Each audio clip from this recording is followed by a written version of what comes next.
पति और पत्नी का रिश्ता जो टोटली भरोसे और विश्वास पर टिका होता है, और जिस दिन ये भरोसा विश्वास टूटता है उस दिन कई लोगों की जिंदगियां भी तबाह कर देता है। आज की भी कहानी में सिम कुछ ऐसी होता है जिसकी वजह से ना सिर्फ एक व्यक्ति हमेशा के लिए इस दुनिया को छोड़ के चला जाता है, बल्कि उसके बाद कई लोग सलाखों के पीछे भी पहुंच जाते हैं। नमस्कार, आदाब, मैं हसमुद्दीन और आप देख रहे हैं सफ़र क्राइम तक।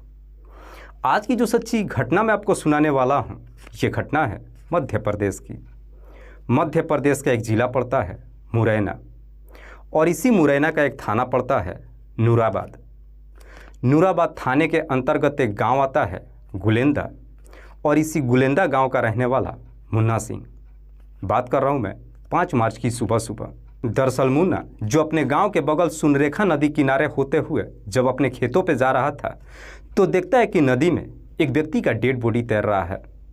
मुन्ना जैसे इस तरह की नज़ारा देखता है, तुरंत ही इस बात की जानकारी पुलिस को दे देता है।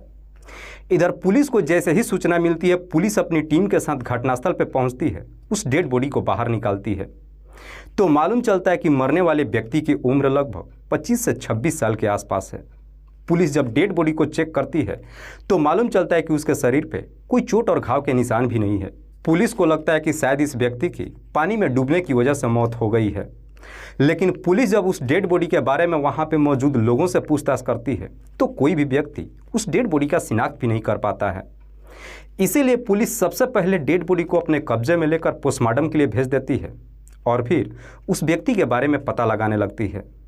पर जैसे ही 2 दिन का समय गुजरता है, जब पोस्टमार्टम रिपोर्ट आती है तो इस रिपोर्ट में एक बड़ा ही चौंकाने वाला खुलासा होता है। दरअसल पोस्टमार्टम रिपोर्ट में बताया जाता है कि उस व्यक्ति की मौत पानी में डूबने की वजह से नहीं हुई है, बल्कि जहर खाने की वजह से हुई है। जैसे इस तरह के पोस्टमार्टम रिपोर्ट आती है, पुलिस इस केस को काफ़ी सीरियस तरीके से लेती है। लेकिन पुलिस के लिए भी सबसे बड़ा चैलेंज ये हो जाता है कि जब तक मरने वाले व्यक्ति का शिनाख्त नहीं हो जाता, पुलिस इस केस में एक कदम आगे नहीं बढ़ सकती थी। इसलिए पुलिस उस डेड बॉडी का शिनाख्त कराने के लिए अपनी तमाम कोशिश करना शुरू कर देती है। धीरे धीरे लगभग 2 महीने का समय गुजर जाता है, पर आखिरकार 2 महीनों बाद उस व्यक्ति के बारे में पुलिस को मालूम चल जाता है। दरअसल मरने वाले व्यक्ति का नाम है छोटे लाल निषाद, जो राजस्थान धौलपुर जिले के छीतापुरा गाँव का रहने वाला है। छोटे लाल की पत्नी का नाम है बिंदिया।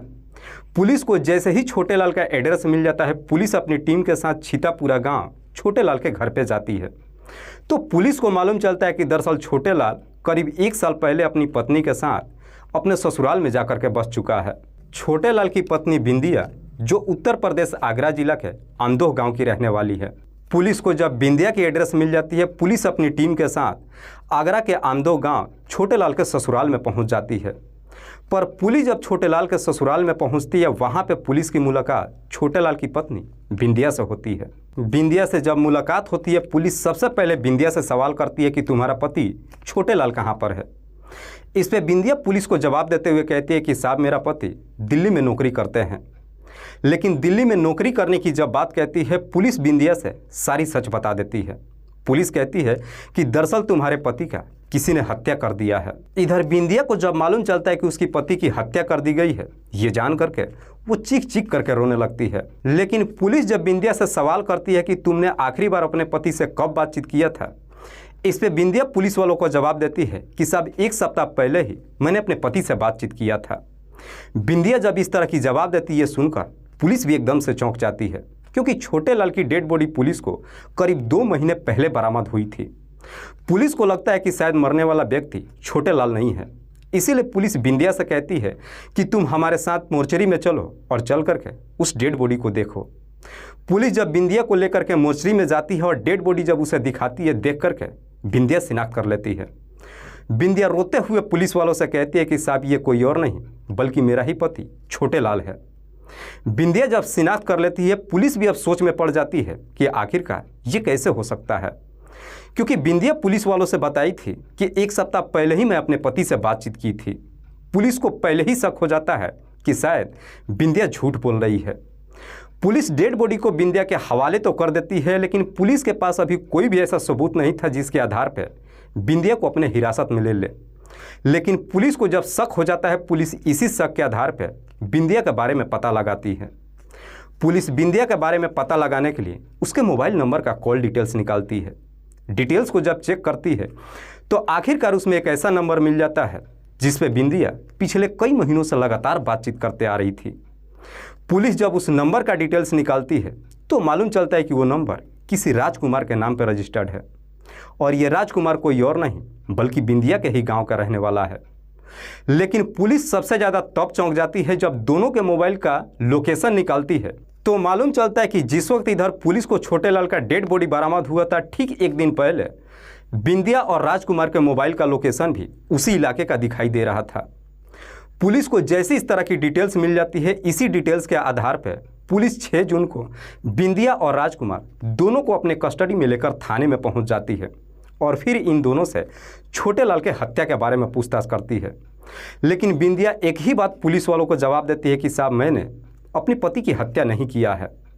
इसीलिए पुलिस अब दोनों को अलग अलग बिठा करके पूछताछ करती है। पुलिस जब दोनों को अलग अलग बिठा करके पूछना शुरू करती है, आखिरकार दोनों पुलिस के सवालों में फंस जाते हैं और मजबूर होकर अपनी सच्चाई कबूल कर लेते हैं। लेकिन बिंदिया जब अपने ही पति की हत्या की पूरी कहानी बताती है तो वाकई में इसे सुनने के बाद किसी को भी अपने कानों पर यकीन ही नहीं होता है। दरअसल इस कहानी की शुरुआत होती है जब छोटे लाल बिंदिया से शादी कर अपने घर लेकर आता है।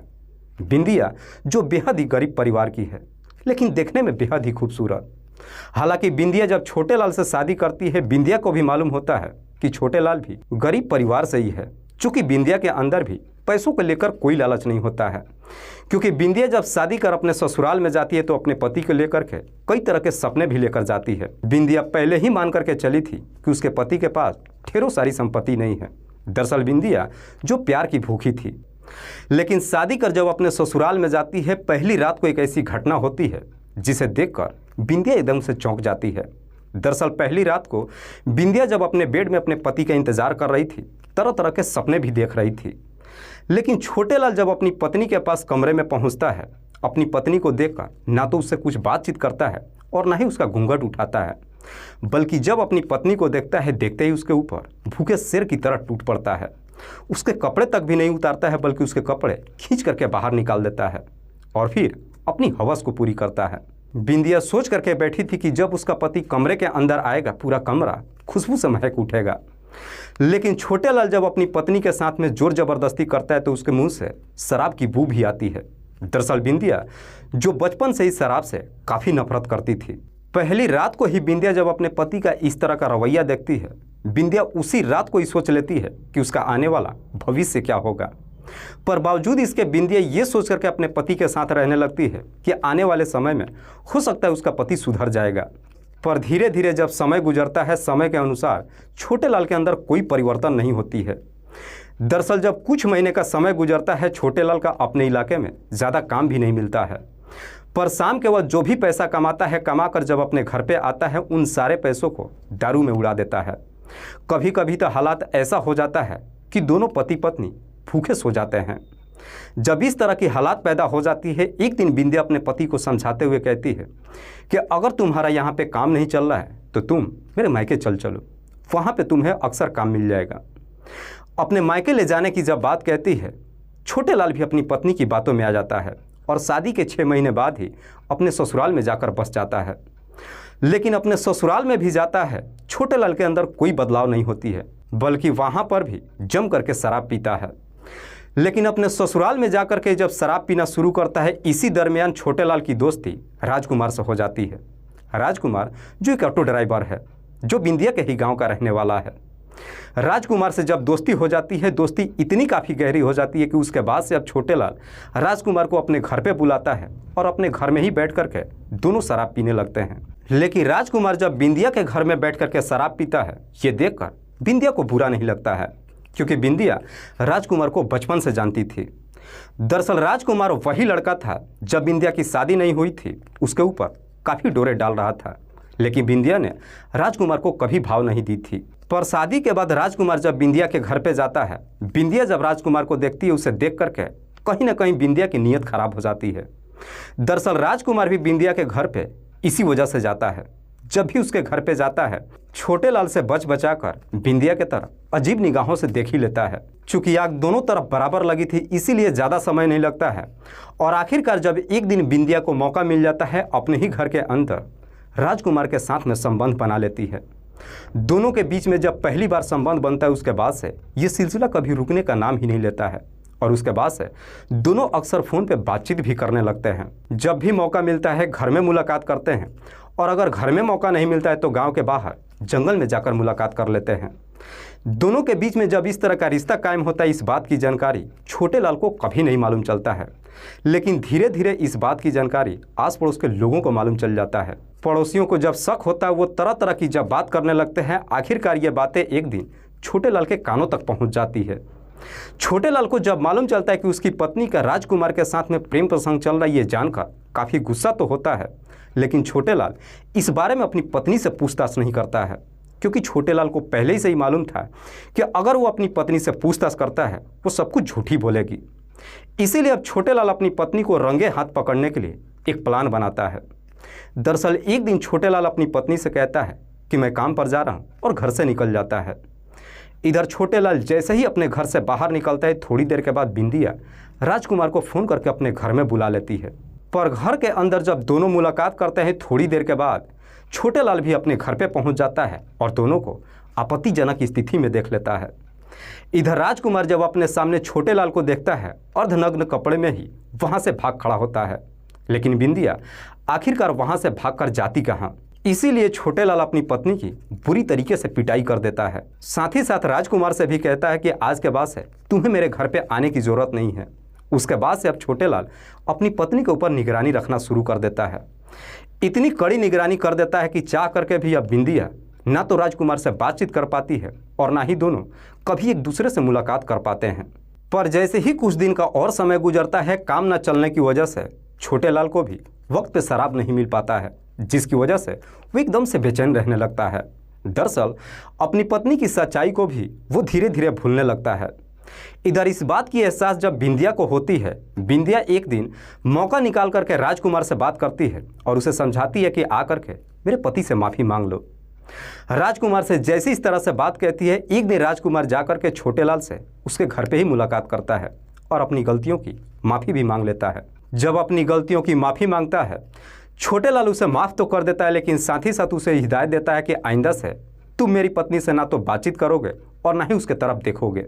राजकुमार वादा कर लेता है और फिर से पहले के जैसे ही बिंदिया के घर में बैठकर शराब पीने लगते हैं, जिस वजह से राजकुमार और बिंदिया एक दूसरे के आमने सामने होते तो हैं, लेकिन चाह करके भी ना तो एक दूसरे से बातचीत कर पाते हैं और ना ही मुलाकात हो पाती है, क्योंकि छोटे लाल अपनी पत्नी से नज़र हटाता ही नहीं है। जिस वजह से बिंदिया और राजकुमार एक दूसरे से मुलाकात करने के लिए एकदम से बेचैन हो उठते हैं। पर चाह करके भी जब दोनों की मुलाकात नहीं हो पाती है, आखिरकार मजबूर होकर राजकुमार और बिंदिया छोटे लाल को हमेशा के लिए इस दुनिया से ही हटाने का तय कर देते हैं, क्योंकि बिंदिया जैसे अपने सपनों का राजकुमार सोची थी उसके गांव का राजकुमार बिल्कुल वैसा ही था। और फिर इसी षड्यंत्र के तहत 4 मार्च को रात्रि के वक्त बिंदिया जब अपने पति को खाना देती है उसके खाने में जहर मिला देती है, जिसे खाने के थोड़ी देर के बाद छोटे लाल की मौत हो जाती है। छोटे लाल की जब मौत हो जाती है उसी रात को बिंदिया राजकुमार के नंबर पर फ़ोन करती है और अपने घर पे बुलाती है। राजकुमार जब बिंदिया के घर पे पहुंचता है सबसे पहले छोटे लाल की डेड बॉडी के बगल में ही दोनों अपनी हवस पूरी करते हैं। उसके बाद से राजकुमार छोटे लाल की डेड बॉडी को ठिकाने लगाने के लिए अपने 2 दोस्तों को फ़ोन करता है और उसी रात को बिंदिया के घर पे बुलाता है, जिनमें से एक का नाम है सुल्तान कुशवाहा और दूसरे का नाम है जंग बहादुर जाटव।